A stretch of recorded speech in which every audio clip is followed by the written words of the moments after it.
Hello, dear friend. I greet you on the channel of Male Psychology. About awakening of men. Greetings, friends. Now we see how the self-awareness of men begins to change slowly. The first cracks appear in the usual perception of the world, but before global changes many years will pass. However, the course in which male self-awareness develops is already changing its direction, while finding expression is mainly in anxiety and confusion. Soon, men will start asking questions about their situation in society. As I know, there was even a movement of women against feminism. I understand perfectly well that the purpose of this movement is the same, to keep men in the role of lifelong vendor and walking ATM. But the fact of counteraction deserves attention. Those women who stopped talking openly "we do not care about the rights of men," just changed their tactics. They talk about it in other words and with a smile on their face. Now they are calling for a return to the traditional role of the male earner. The problem of men is that they still perceive themselves through a filter of social and female approval, which makes them devastated psychologically and emotionally. Disapproval makes men feel like outcasts and white crows.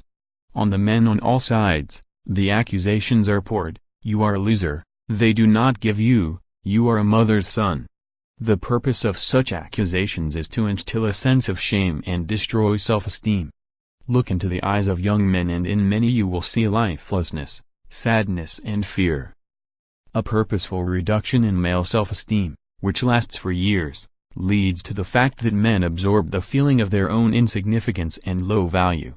In schools, boys are laughed at because of the lack of progress in girls' progress, not paying attention to the reasons for underachieving.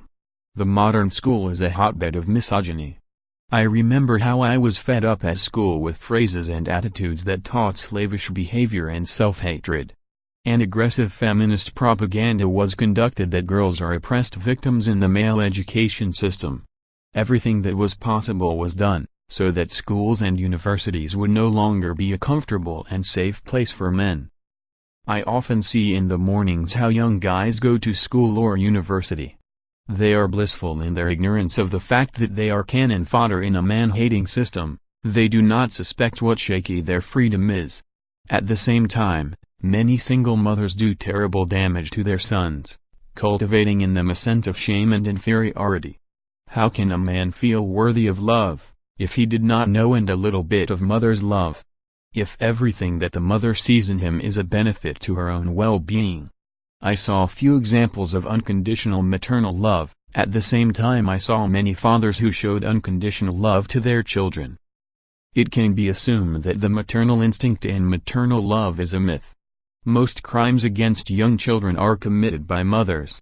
According to statistics from the U.S. Census Bureau, about half of the children in the U.S. live in families without a father. In such families, adolescents often run away from home and commit suicide, become addicted and suffer from mental disorders. Girls in such families are more likely to get into the statistics of teenage pregnancy, and the guys have problems with the law. Lonely mothers bring up mentally mutilated children. Give the child to the woman, through the court expelling the father from the family, and you will receive a ready-made conveyor for the production of mentally unstable adolescents, who become adults turn into time bombs. A man who grew up in such a family may not immediately feel the effect of the destructive manipulative influence of the mother. But feelings of guilt, regret and shame, laid by the mother, will certainly make themselves felt. How will the effect of emasculation, inherent in female upbringing, also manifest itself? After all, the mother tries to make the boy of that comfortable man, whom he did not have time to make out of his father. So men live between two fires, dependent on the approval of the mother and women on the one hand and the approval of the society on the other. Only having got rid of the need to look right in other people's eyes, a man can become really free.